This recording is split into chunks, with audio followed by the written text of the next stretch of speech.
Hello and welcome. I'm Saeed from StoryPlanet.net.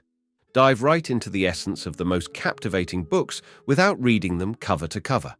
Whether you're on the go, at the gym, or just relaxing at home, we offer you a unique and enriching listening experience. Today, we are exploring the book, The 4 Steps to the Epiphany, a creation by Steve Blank. The 4 Steps to the Epiphany illustrates the essential lessons that startups must learn from failed companies in order to achieve and maintain success while also avoiding the road to failure. Before we delve into these revelations, it's interesting to note that Steve Blank, an entrepreneur who has founded 8 startups, also shares his knowledge as a professor at the University of California, Berkeley, Stanford University, and Columbia University. In addition to his teaching endeavors, Blank has authored multiple books focused on the subject of entrepreneurship. With 8 key ideas to unveil, brace yourself for a deep dive into this captivating book. On StoryPlanet.net. To start, this text is a promotional statement inviting people to learn how to avoid expensive mistakes commonly made by startups.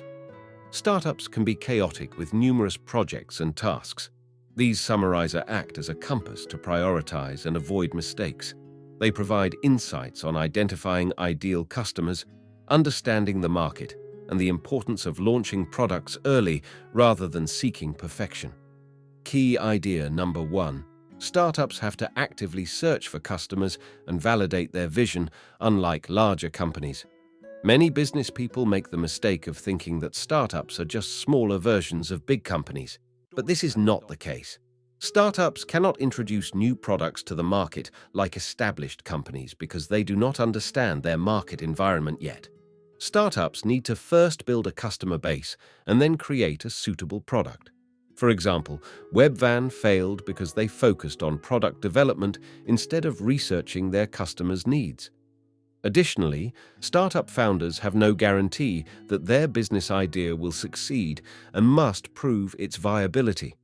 Entrepreneurs are like heroes on a quest, facing obstacles and uncertainties.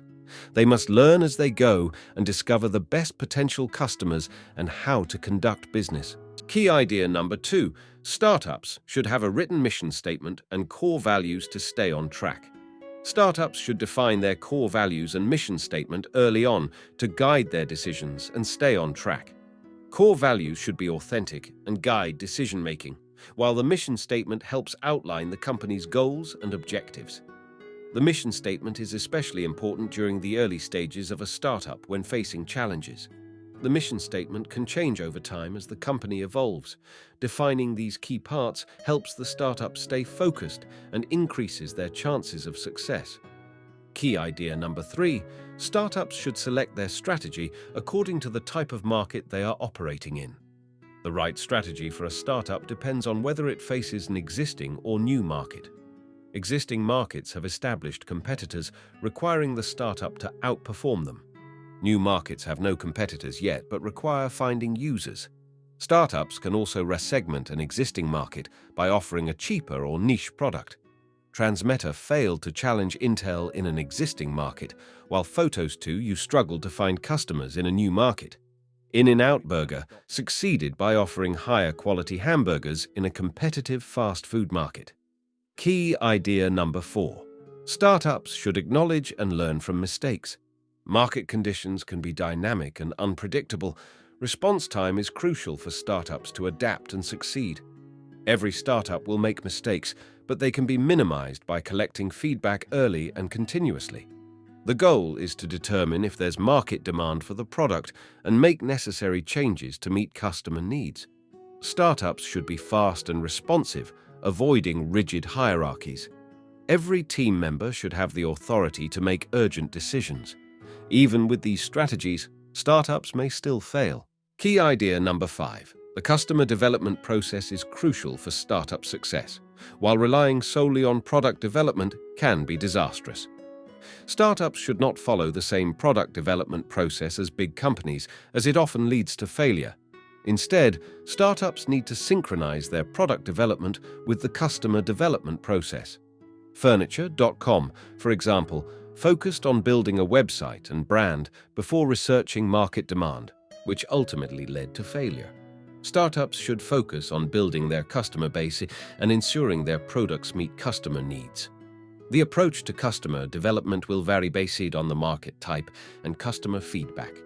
Design Within Reach adjusted its catalogs based on customer feedback, resulting in increased customers and larger orders.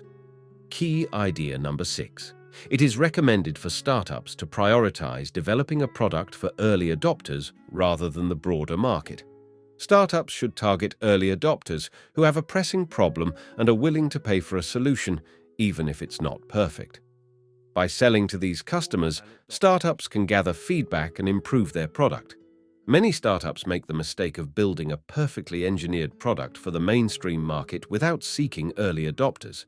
This can lead to financial constraints and offering outdated products. It is important to get the product out quickly, gather customer feedback, and make necessary adjustments. Key idea number 7. Startups need to develop a strategy to reach mainstream customers as they continue to grow. Startups need to build a customer base in order to grow. They must decide whether to continue targeting early adopters, enter a niche market, or approach a broader range of customers. This decision depends on the type of market they are in. Startups can't target mainstream customers until they understand how and why they would buy the product. Once the product is refined, startups enter the company building phase.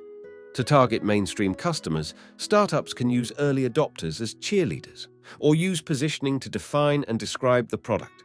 Key idea number 8. Startups should determine their desired messaging and select suitable media channels to effectively reach their target customers.